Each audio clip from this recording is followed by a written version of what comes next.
싱가포르에서 열린 제23차 아시아 안보회의 샹그릴라 대화가 막을 내렸습니다. 안규백 국방부 장관은 한국의 3대 안보 원칙을 천명하며 한미일 3국 공조 구칙이라는 실질적인 성과를 달성했습니다. 미국 주도로 하와이에서 열리는 세계 최대 규모 해상연합훈련 림팩 참가를 위해 우리 해군의 정조대왕함이 1일 오전 제주기지에서 출항했습니다. 우리 해군은 이번 림팩에서 참가 이래 처음이자 아시아 국가 최초로 다국적 해군 전력을 지휘하는 연합해군 구성군 사령관 임무를 맡습니다. 국민과 함께하는 항공우주축제 스페이스 챌린지가 공군 성남기지에서 성황리에 막을 내렸습니다.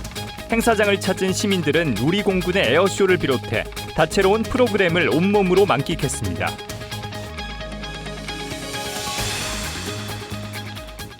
시청자 여러분 그리고 국군장병 여러분 안녕하십니까? KFN 국방뉴스 시작합니다. 제23차 샹그릴라 대화의 전방위 국방 외교 일정이 모두 마무리됐습니다. 2년 만에 무대에 복귀한 우리 국방수장은 본회의 연설을 통해 대한민국의 3대 안보 원칙을 천명했습니다. 이는 현장에서 강력한 한미일 3국 공조 구칙이라는 실질적인 성과로 빛을 발했습니다. 싱가포르에서 김효진 기자가 보도합니다. 대한민국은 한반도에서 싸울 필요가 없는 평화가 가장 확실한 안보라는 확고한 원칙을 구현해 나갈 것입니다. 2년 만에 다자안보 무대에 복귀해 본회의 연설에 나선 대한민국의 국방부 장관은 지정학적 갈등이 상시화되는 균열의 시대를 진단했습니다. 그러면서 동맹과 자강의 병행 발전, 다차원적 국제협력, 한반도 평화공존이라는 3대 안보 원칙을 전 세계에 제시했습니다. 우리 정부가 선제적으로 던진 이 같은 3대 안보 원칙에 대해 미국 역시 이례적인 표현을 하며 적극적인 공감과 지지를 보냈습니다. Frankly, it's a breath of fresh air for an ally to want to take more control more quickly. And that is an instinct we want to continue to incentivize. 이처럼 공식 무대에서 확인된 양국의 긴밀한 기류는 오찬장에서 이어진 환담으로 자연스럽게 이어졌습니다. 안 장관은 헤그세스 장관과 조우한 자리에서 우리 국민들에게 한미동맹에 대한 신뢰가 잘 전달됐을 것이라며 동맹의 굳건함을 강조했고 미국도 이에 깊이 공감하며 변함없는 소통 의지를 재확인했습니다. 연쇄적으로 마련된 미국 상하원 대표단과의 면담에서도 대미 안보 외교의 깊이가 더해졌습니다. 3대 안보 원칙으로 확인한 한미 간의 굳건한 신뢰는 곧바로 한미일 3국 공조 체계를 결속하는 강력한 동력으로 이어졌습니다. 특히 한일 국방수장은 미래지향적인 안보 협력에 물꼬를 텄습니다. 양측은 오는 6월 9년 만에 재개되는 해군과 해상자위대 간의 수색 구조 훈련을 실시하기로 합의하고 일본 방위상의 방안도 추진하기로 했습니다. 이 밖에 노르웨이와 필리핀, 호주 등 아태 유럽 주요 국가의 연쇄회담을 통해서도 다변화된 안보 위협에 공동 대응하는 한편 K방산의 외연을 넓히기 위한 협력 방안을 심도 있게 논의했습니다. 안 장관의 3대 안보 원칙은 한미의 3국을 넘어 세계 공조의 밑거름이 됐습니다. 싱가포르에서의 이런 움직임은 올 하반기 서울 안보대화로 이어집니다. 대한민국이 세계 중심에 설 수 있을지 귀추가 주목됩니다.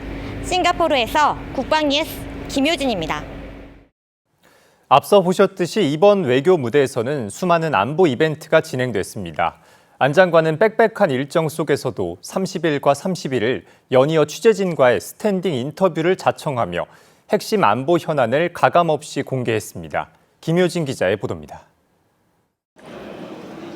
지휘관의 필수 덕목은 소통이라며 통하면 아프지 않고 막히면 병이 든다는 통즉불통, 불통즉통의 소통 철학을 강조해온 안규백 국방부 장관.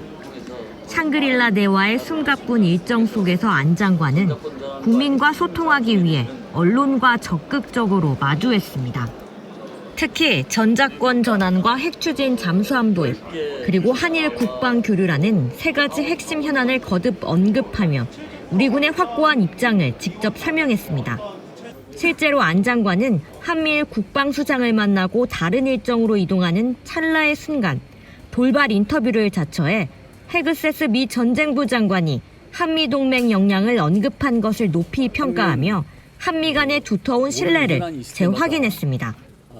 헤그세스 장관이 오늘 샹그릴라의 회담에서 첫 번째로 한국에 대해서 강조하면서 전시작권 통제권 회수와 그다음에 동맹의 여러 가지 역량과 능력에 대해서 그 평가와 상호 우호적인 신뢰 관계가 굉장히 깊다. 다음 날 인터뷰에서도 전작권 전환 준비가 이미 완벽한 수준임을 명확히 밝혔습니다. 우리 한국 전작권 전환에 대해서는 우리가 대한민국이 조건에 기초한 전작권 전환이 충분히 이루어졌고 내일 전작권이 전환되더라도 아무 어려움이 없다라는 그런 취지와 그 내용을 풍성하게 미측 의원들한테 전했습니다. 미측 하양 상원 의원들도 우리의 전작권 준비에 대해서 많이 이해하고 흡족하는 그런 모습이었습니다. 가장 뜨거운 안보 관심사였던 핵추진 잠수함 도입 문제 역시 이틀 연속 언론에 직접 공개하며 속도감을 부여했습니다. 핵추진 잠수함 이런 문제 동맹의 능력과 역량에 대해서 평가한 것에 대해서는 대단히 의미가 있다고 생각을 하고 있습니다. 31일엔 차기 실무회담 일정까지 공개했습니다. 트럼프 대통령께서 핵잠의 동에 대해서 아주 굉장히 기쁘고 또 높이 평가를 합니다. 대한민국은 디젤 잠수함이 세계 최고의 능력을 보유하고 있습니다. 그래서 저희들한테 우리나라가 필요한 것은 핵의 연료입니다. 전홍치 우라늄인데 우리 한국에서 건조를 하고 또 축조를 하는데 모든 역량과 기술력이 갖춰져 있는 그런 나라입니다. 그래서 그런 부분에 대해서 한미가 긴밀하게 소통을 하고 있고 다음 주부터 실무회담에서 그것을 하나하나씩 문제를 풀어가려고 지금 회담 준비를 하고 있다고 말씀드릴 수 있을 것 같습니다. 한일 국방 교류에 대해서는 양국 간의 활발한 셔틀 외교 흐름을 짚으며 국방 분야에서도 긴밀한 소통 체계가 유지되고 있음을 분명히 했습니다. 한일 관계는 그 어느 때보다도 지금 아주 활발한 군사 외교 활동을 비롯한 여러 가지 경제 사회 문화에서 왕성한 교류를 하고 있습니다. 우리 국방장관도 여러 가지 분야에서 한일 간의 상호 협력이 아주 긴밀히 유지되고 있고 또 소통되고 있습니다. 이처럼 쉼없이 이어진 현장 인터뷰와 거침없는 공개 행보는 단순한 안보 현안 설명을 넘어 우리 군의 준비된 역량을 대내외에 증명하는 자리가 됐습니다. 뿐만 아니라 장관 본인이 평소 강조해온 소통과 감성의 철학을 다자 외교 무대에서 몸소 입증해 보인 계기이기도 했습니다. 안 장관은 평소 장병들에게 사명감, 생동감, 자신감 이 세 가지 감을 강조해 왔는데요. 샹그릴라 대화 3일 동안 다양한 회담과 즉석 인터뷰 그리고 3대 안보 원칙을 통해 세 가지 감을 직접 보여줬습니다. 싱가포르에서 국방뉴스 김효진입니다. 국방부가 전군의 감염병 관리 업무를 전산화한 국방감염병 관리체계 구축을 마치고 1일부터 시스템 운영에 들어갔습니다. 새로 구축된 시스템은 질병청 방역통합정보시스템 등 대내외의 10개 체계를 연동했으며 군 의료자원 통합관리 기능도 갖췄습니다. 이를 통해 군 감염병 현황을 감시하고 신고와 보고, 전파, 확산 방지, 검체 검사 관리 등이 가능합니다. 나아가 환자뿐 아니라 감염병 의심자까지 관리하며 휴가나 외출, 교육, 파견 등 군 외에서 발생한 감염병 정보도 수집할 전망입니다. 우리 해군 이지스 구축함 정조대왕함이 환태평양 훈련 림팩에 참가하기 위해 출정했습니다. 이번 훈련에서 우리 해군은 31개국 연합 해군 전력을 통합 지휘하는데요. 단순한 참가국이 아닌 지휘국으로서 그 역량을 세계에 입증한다는 목표입니다. 박인배 기자의 보도입니다. 8,200톤급 이지스 구축함 정조대왕함이 1일 해군 제주기지를 출항했습니다. 환태평양 훈련 림팩에 참가하기 위한 겁니다. 림팩은 태평양 연안 국가 간 해양 안보 협력을 강화하는 다국적 훈련으로 미국 삼함대 사령부가 주관해 2년마다 실시합니다. 올해 30번째인 이번 훈련은 오는 24일부터 다음 달 31일까지 미국 하와이 일대에서 진행됩니다. 훈련엔 우리나라와 미국, 일본, 캐나다, 호주 등 31개국이 참가해 함정 40여 척과 항공기 140여 대, 병력 2만 5천여 명을 동원합니다. 우리나라는 이지스함과 잠수함, 상륙함, 호위함 등 함정 4척, 그리고 해상 초계기와 해상 작전 헬기, 상륙 돌격 장갑차 등과 함께 해군 해병대 장병 700여 명이 참가합니다. 일병 최정민 가족입니다. 저희는 정민아 건강하게 잘 다녀와야 돼. 화이팅! 상사 이강호 아버지입니다. 림팩 훈련 무사히 건강하게 잘 받고 안전하게 귀국하기를 부탁드리겠습니다. 감사합니다. 림팩에 참가하는 각국 해군들은 해상 공방전과 상륙 훈련, 전력 통합 훈련은 물론 재난 구호 활동 등을 통해 연합작전 수행 능력과 상호 운용성을 강화할 예정입니다. 이번 훈련에선 특히 우리 해군이 연합해군 구성군 사령관으로서 참가 전력을 통합 지휘합니다. 우리나라는 미국을 제외하고 이 임무를 수행하는 4번째 국가이고 아시아 국가로는 처음입니다. 연합해군 구성군 사령관은 항모 강습단과 원정 강습단 등으로 구성된 연합해군 전력을 지휘하며 해양 작전을 계획하고 수행합니다. 해군은 이번 훈련에 대해 우리 군이 전시작전 통제권 전환 준비 과정에서 연합해양작전 기획과 지휘 역량을 한 단계 높일 수 있는 기회로 보고 있습니다. 대한민국의 능력을 유감없이 발휘해 국민을 지키는 정예 해군의 위상을 다시 한번 빛내주기 바랍니다. 우리 해군의 다른 참가 전력도 림팩 합류 일정을 앞두고 있습니다. 천자봉함은 한일 수색 구조 훈련, 도산 안창호함과 대전함은 한국 캐나다 연합협력 훈련을 마치고 하와이로 이동할 계획입니다. 국방뉴스 박인배입니다. 국군 의무학교가 한미 의무 요원들의 실전 대응 능력을 높이기 위한 한미 연합 의무 종합훈련을 실시했습니다. 한미 의무 요원들은 환자 처치부터 의무 후송 절차까지 전장 상황을 가정한 훈련을 함께 진행했습니다. 이민영 기자입니다. 의무 요원들이 지혈대를 이용해 응급처치를 합니다. 사주 경계를 하며 부상자를 들것에 옮긴 채 신속하게 후송하고 무사히 환자를 구급차에 태웁니다. 이번 훈련은 지난달 27일부터 29일까지 사흘 동안 진행됐습니다.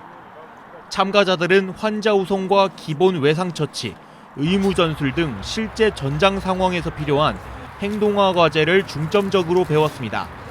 훈련엔 한국군 의정, 간호장교 교육생들과 미 2사단 의무 요원 등 90여 명이 참가해 현장에서 구슬땀을 흘렸습니다. 한미 의무 요원들은 제한된 시간 안에 부상자 상태를 판단하고 응급처치와 후송 절차를 동시에 수행하며 상황 대응 능력을 끌어올렸습니다. 또 훈련 기간 동안 서로 역할을 나눠 임무를 수행하며 연합 의무 지원 능력을 높이기도 했습니다. 단순한 절차 숙달을 넘어 한미 양국의 장비와 전술을 상호 교류하며 연합 의무 작전의 호환성을 높이는 뜻깊은 훈련이었습니다. 언어의 장벽을 뛰어넘어 오직 전우의 생명 수호라는 목적 하나로 즉각적인 대응 조치를 완수해낸 우리 의무 요원들의 모습에 교관으로서 큰 자부심을 느낍니다. 교육생들도 실전과 같은 환경 속에서 한미 연합 의무 지원 절차를 직접 체득하는 시간을 가졌습니다. 미군 전우들과 직접 소통하고 호흡을 맞추면서 훈련하니 책에서 배울 수 없는 실전적인 의무 지원 절차를 체득할 수 있었습니다. 어떠한 위기 상황에서도 전우의 생명은 우리가 반드시 살려낸다는 자신감을 얻은 값진 시간이었습니다. 국군 의무학교는 앞으로도 실전적인 연합훈련을 확대하며 한미 연합 의무 지원 태세 강화에 힘쓸 방침입니다. 서로 다른 국적과 운용 환경 속에서도 생명을 살리기 위한 한미 의무 요원들의 협력은 하나였습니다. 국방뉴스 이민형입니다. 육군 특수전 사령부가 해군 특수전 전단과 합동해상 전술훈련을 실시했습니다. 부대는 해상 침투와 잠수 훈련을 통해 임무 수행 능력을 한층 끌어올렸습니다. 이채원 기자입니다. 육군 특수전사령부 독수리부대 번개대대가 지난달 21일과 27일 제주기지에서 합동 해상 전술훈련을 실시했습니다. 이번 훈련은 해군 상륙함을 이용한 해상 침투 훈련 및 해군 특수전전단 해난구조전대 SSU와 합동 잠수 훈련으로 진행됐습니다. 21일 실시한 해상 침투 훈련에선 특전대원들이 상륙함에 탑승해 제주도 해안 인근으로 접근해 목표 지점에 해상 침투를 하며 훈련이 진행됐습니다. 이후 27일엔 SSU 대원들과 함께 합동 잠수 훈련을 실시했습니다. 특전대원들은 SSU 대원들과 잠수 노하우를 공유하고 해상 척구조 임무 수행 능력 향상과 해양 잠수 능력을 익혔습니다. 특히 잠수훈련은 장비 숙달과 구력 조절, 방향 탐지와 수중 응급처치에 중점을 뒀습니다. 수중 응급처치 훈련에선 각종 잠수 신호와 호흡법, 수중 잠수 장비 착용 등을 숙달하며 어떤 상황에서도 즉시 임무를 수행할 수 있도록 강도 높은 훈련을 실시했습니다. 부대는 이번 훈련을 계기로 앞으로도 어떠한 상황에서도 국민의 생명을 지키는 데 최선을 다하겠다고 밝혔습니다. 국방뉴스 이채원입니다. 공군 스페이스 챌린지가 성남에서 올해 대장정에 마침표를 찍었습니다. 전국 5개 권역을 돌며 시민들에게 하늘과 우주의 꿈을 전한 이번 행사는 공군과 국민이 함께하는 대표 항공우주축제로 자리매김했습니다. 차성효 기자입니다. 지난달 30일 성남기지에 마련된 스페이스 챌린지 행사장. 30도를 웃도는 더운 날씨에도 시민들의 발길이 끊이지 않습니다. 관람객들은 멋진 비행을 선보이는 블랙이글스를 향해 반갑게 손을 흔듭니다. 공군의 대표 항공우주 과학 행사인 스페이스 챌린지가 마지막 권역인 성남에서 개최됐습니다.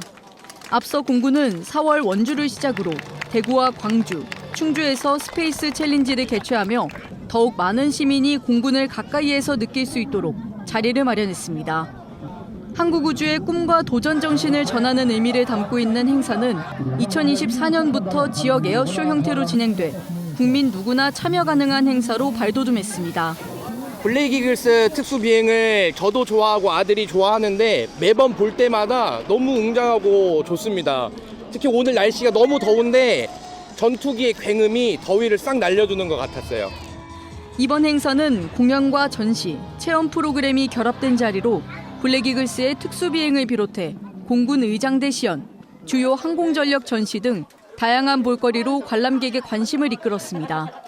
공군은 여러 권역에서 이뤄진 행사를 통해 공군의 도약 의지를 국민에게 전하고 국민과 함께하는 군대로 거듭나기 위한 선봉에 섰습니다. 이번 행사를 통해 대한민국의 항공우주 분야의 중요성을 일깨우고 청소년들에게 꿈과 도전 정신을 심어주고자 했습니다. 국민들에게 대한민국 항공우주 분야에 대한 공감대를 형성하고 청소년들에게 소중한 경험과 진로 탐색의 기회를 제공한 성과를 얻었습니다. 공군 스페이스 챌린지는 하늘을 사랑하는 모두가 함께 즐기는 축제의 장이 됐습니다. 전국 5개 권역에서 이어진 행사는 오늘 성남에서 마지막 비행을 마치며 또 다른 도약을 준비합니다. 국방뉴스 차성유입니다. 장병들의 정신건강과 정신전력을 함께 키우기 위한 특별한 북콘서트가 열렸습니다. 국방부의 한 총 한 책 프로젝트와 연계한 이번 행사는 장병 독서 문화에도 기여할 것으로 기대됩니다. 안지영 기자의 보도입니다. 군악대 소조밴드의 공연이 북콘서트 행사장에 분위기를 띄웁니다. 쓸데없는 걱정으로 준비된 체력이 소진됐습니다의 저자이자 25년차 정신건강의학과 전문의 이강민 씨가 초청돼 장병들과 진솔한 대화를 나눕니다. 수도방위 사령부가 28일 국방부 병영도서 활성화 프로젝트 한 손의 총, 한 손의 책과 연계한 북콘서트를 열었습니다. 행사는 장병들의 지적素養과 올바른 가치관을 함양하기 위해 마련됐습니다. 특히 진중문고 저자와의 만남을 통해 장병들의 사고력을 확장하고 책 읽는 병영 문화를 조성하는 데 중점을 뒀습니다. 이강민 작가는 군생활 속 불안과 스트레스에 지나치게 매몰되지 않고 자기중심과 마음 건강을 지키는 방법을 제시했습니다. 이어진 질의응답에선 장병들이 책을 읽으며 느꼈던 감정과 인간관계 등 평소 가지고 있던 고민을 이야기하고 작가는 전문의로서 실제 도움이 되는 조언과 격려를 전했습니다. 참여 장병들은 행사 덕분에 자신감과 자존감을 얻을 수 있었다며 독서의 힘을 더욱 다채롭게 느낄 수 있었다고 평가했습니다. 부대는 한편 헌법 가치와 육군 핵심 가치를 주제로 한 독후감 경연대회로 장병들의 올바른 가치관 함양과 정신전력을 높여나간다는 방침입니다. 국방뉴스 안전입니다. 전역 후 사회로 나갔던 예비역 장교와 부사관들이 다시 군복을 입었습니다. 육군은 숙련된 경험과 전문성을 갖춘 예비역 간부 69명을 재임용하며 군 전투력과 조직 안정성을 높였습니다. 박준혁 기자의 보도입니다.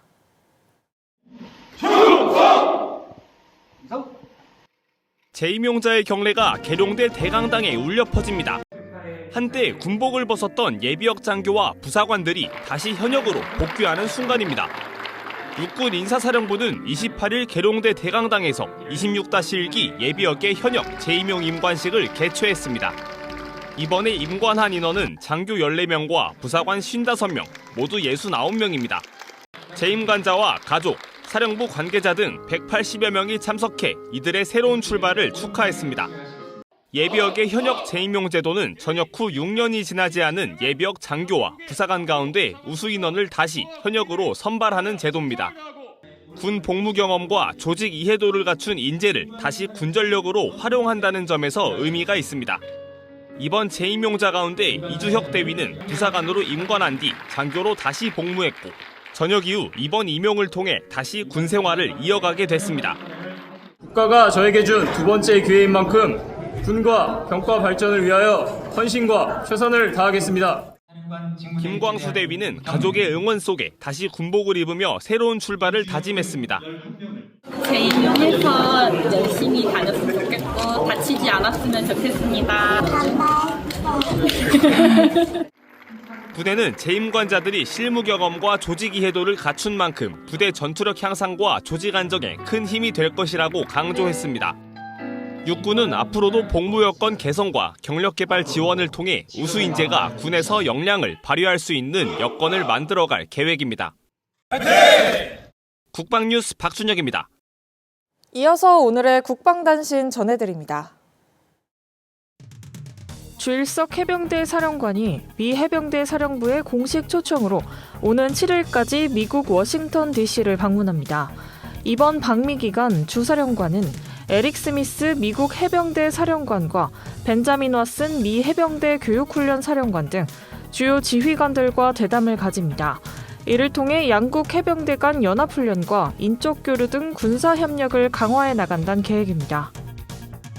국방부 유해발굴 감식단이 1일부터 다음 달 3일까지 호남 지역 6.25 전사자 유가족 집중찾기 활동을 시행합니다.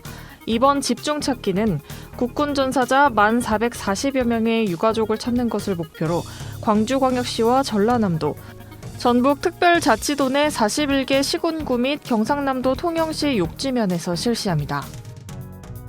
국가보훈부는 호국보훈의 달을 맞아 6.25 참전 유공자와 월남 참전 유공자를 대상으로 참전 명예수당을 비롯한 의료와 복지, 참전 유공자 사망 시 고령 저소득 배우자 생계지원금 최초 지급 등 다양한 예우와 지원에 나서고 있다고 밝혔습니다.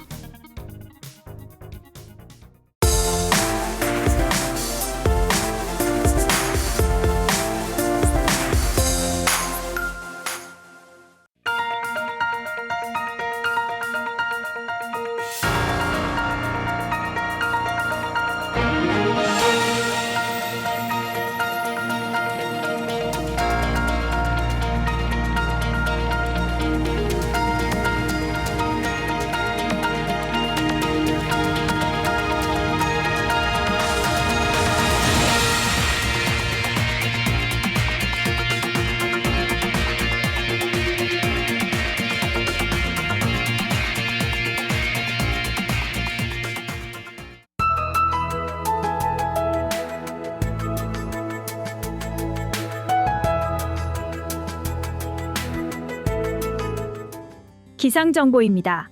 6월의 첫째 날인 오늘 고기압의 가장자리에 들면서 전국적으로 구름이 많아졌습니다. 낮 동안에는 강한 일사가 내리쬐면서 자외선이 강했고 뜨거운 날씨를 보였습니다. 자세한 날씨 알아보겠습니다. 내일 예보입니다. 오늘 야간엔 남해안부터 시작되는 비는 내일 남부 일부 내륙까지 확대되겠습니다. 남해안으로는 최대 100mm의 강수가 집중될 것으로 예상되오니 강한 비바람에 피해 없도록 주의하시길 바랍니다. 남부 지역을 제외한 내륙으로는 대체로 맑겠으며 더위도 강해지겠습니다.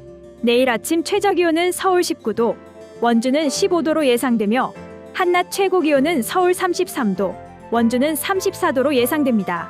주간 기상 전망입니다.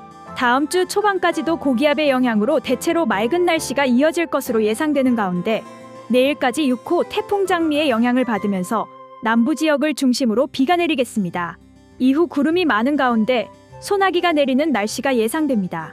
이상 공군 기상단 제공 기상정보였습니다. 이것으로 KFN 국방뉴스를 마칩니다. 시청해주신 여러분 고맙습니다.